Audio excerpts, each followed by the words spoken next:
Definition: a speedometer is an instrument that measures the speed of a moving vehicle. It is shown in figure 3.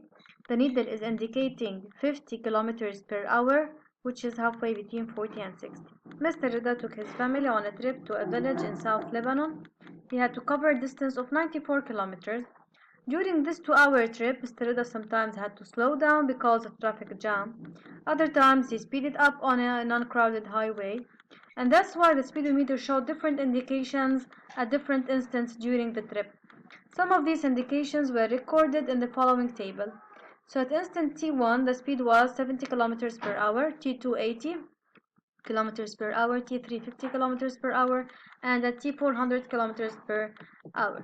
So calculate the average speed of the car during the 2-hour trip. We have to divide the distance, the total distance, by the total time. So it's d over delta t, 94 kilometers by 2 hours.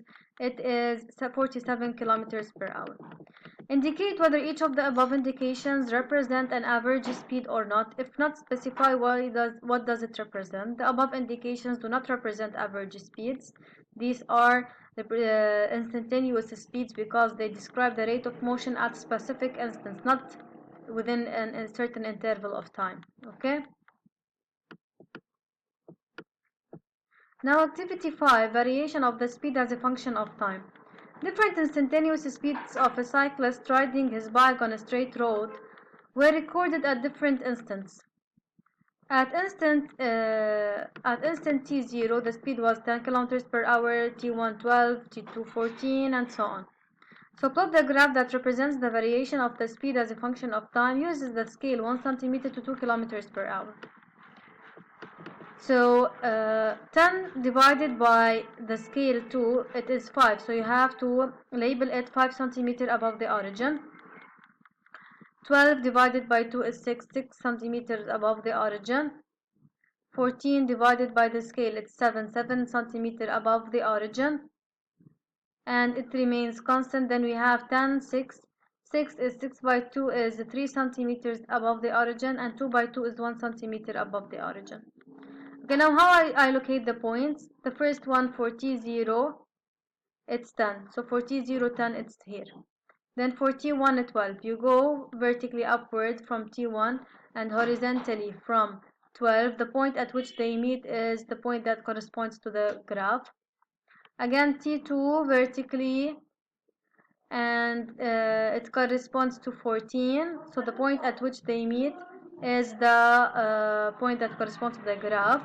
Here I would like to note concerning the time that I wrote it as arbitrary unit because it's not given, so it's any unit of time. And no scale is considered because the values are not given, but you have to make sure that you represent or you label T0, T1, T2 such that the distance between them is equal. Okay, so the distance between T0, T1 is equal to the distance between T1 and T2, and so on. Then you join the points using a ruler, not using your hand, and make sure that you write the physical quantity on the y-axis, which is v, and its unit kilometers per hour. Here time, and because it's not given, so we wrote arbitrary unit, plus the title, the variation of the speed as a function of time. Now finally, specify which one of the following graphs corresponds to the motion of the cyclist. Like if you are given that one of these graphs correspond to the cyclist, which one of them represents the variation of the distance of the cyclist as a function of time? Let's start with the graph A. So the cyclist here initially increased his speed, then kept moving at a constant speed, then decreased his speed until he reached 2 at T7. The question now is, how does the distance vary? Did he stop moving? He did not stop moving. He during the first interval of time, or during the first phase, he increased his speed, then he kept moving at the same speed, then he decreased his speed, but still he kept moving. So the distance here in the first phase increases, then it remained constant, then it increased, then here it increased, remained constant, decreased. What does having the distance what does having a constant distance represent? Unlike, like we say, when we have a constant speed, the object remains moving, but at the same speed. However, when we have a constant d, if you go back to the course, when you have a constant d, this means that the cyclist is no more covering any further distance, and thus he is not moving. But this is not the case. Okay? In the second phase, he did not stop moving. He only kept moving at the same speed. Okay, but he was covering further and further distance because he was still moving. The distance is not constant during the second phase. So neither one of these two graphs correspond to the cyclist because he did not stop moving during the given interval of time. Okay, so the constant d here represent no motion, and this is not true for this cyclist. That's why. So we can write that no one of them. Okay, we can add that no one of them correspond to this cyclist. No one of them correspond to this cyclist. Why? Because having a constant speed, a constant